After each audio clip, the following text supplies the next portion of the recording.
Hello, മറ്റൊരു വീഡിയോയിലേക്ക് ഏവർക്കും ഹാർദവമായ സ്വാഗതം.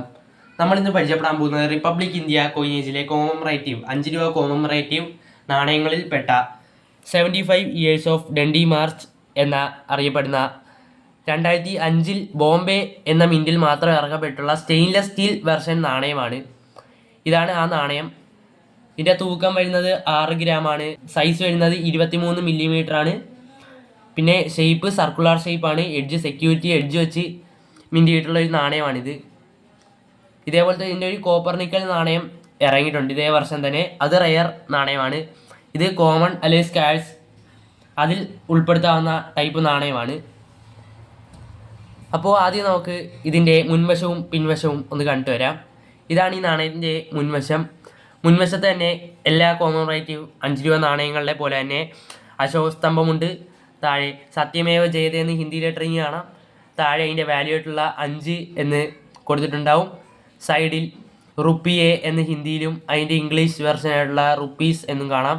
മേളിൽ ഇന്ത്യയുടെ പേര് ഹിന്ദിയിൽ ഭാരത് എന്നും പിന്നെ ഇംഗ്ലീഷിൽ ഇന്ത്യ എന്നും കൊടുത്തിട്ടുണ്ടാവും. അടുത്ത നമുക്ക് ഇതിൻ്റെ പിൻവശം ഒന്ന് കണ്ടുവരാം. ഇതാണ് ഇതിൻ്റെ പിൻവശം. അപ്പോൾ ഗാന്ധിയും സഹചാരികളും 1930 ഉപ്പ് സത്യാഗ്രഹത്തിൻ്റെ നടന്ന് ഡണ്ടി ബീച്ചിലോട്ട് പോയതിൻ്റെ ഒരു ഫിഗർ നമുക്കിവിടെ കാണാം. പിന്നെ മേളിൽ ഇവിടെ സൈഡിൽ ഹിന്ദി ലെറ്ററിങ്ങിൽ 75ാമത്തെ വർഷം വാർഷികം കൊടുത്തിട്ടുണ്ട്. പിന്നെ 75 ഇയേഴ്സ് ഓഫ് ഡണ്ടി മാർച്ച് എന്ന് ഇംഗ്ലീഷ് ലെറ്ററിങ്ങിലും കൊടുത്തിട്ടുണ്ടാവും. പിന്നെ താഴെ ഇത് ഇറങ്ങിയിട്ടുള്ള വർഷം, അതായത് ഇതിൻ്റെ ഒരു പീരീഡ് 1930 to 2005 75ാമത്തെ വാർഷികം വന്ന 2005 ഈ നാണയം മിൻറ്റ് ചെയ്തിട്ടുള്ളത്. താഴെ മിൻറ്റ് മാർക്ക് കാണാൻ സാധിക്കും. ചെറിയൊരു ഡയമണ്ട് മിൻറ്റ് മാർക്കാണ്. അതായത് ഇത് ബോംബെയിൽ മിൻറ്റ് ചെയ്തിട്ടുള്ള നാണയമാണ്. അപ്പോൾ ഇത്രയാണ് ഇതിൻ്റെ ഡീറ്റെയിൽസ്. അടുത്ത നമുക്ക് ഇതിൻ്റെ നാണയത്തിൻ്റെ വാല്യൂ അറിഞ്ഞു വരാം. 2005 ബോംബെ മിൻറ്റിൽ ഇറക്കപ്പെട്ട സ്റ്റെയിൻലെസ് സ്റ്റീൽ വെർഷനിലുള്ള ഡണ്ടി മാർച്ച് നാണയത്തിൻ്റെ ഇപ്പോഴത്തെ മാർക്കറ്റ് വാല്യൂ എന്ന് പറയുന്നത് വെറും 10 രൂപ മുതൽ ഒരു UNC കണ്ടീഷനിൽ കിട്ടാവുന്നത് മാക്സിമം ഒരു 40-45 രൂപ മാത്രമാണ്. ഇപ്പോൾ ഒരു കോമൺ നാണയമായിട്ട് നമുക്ക് വിലയിരുത്താൻ സാധിക്കുന്ന ഒരു നാണയമാണ്. കുറേ പേർ അതിലൊക്കെ കാണും.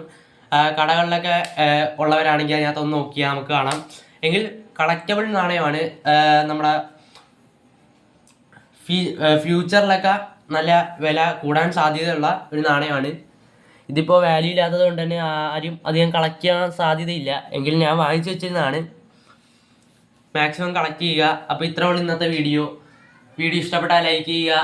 ന്യൂസ്മാറ്റിക് പരമായി അതിനോടുള്ള ഇൻട്രസ്റ്റ് ഉള്ളവർക്ക് ഈ വീഡിയോയ്ക്ക് ഒന്ന് ഷെയർ ചെയ്ത് കൊടുക്കുക.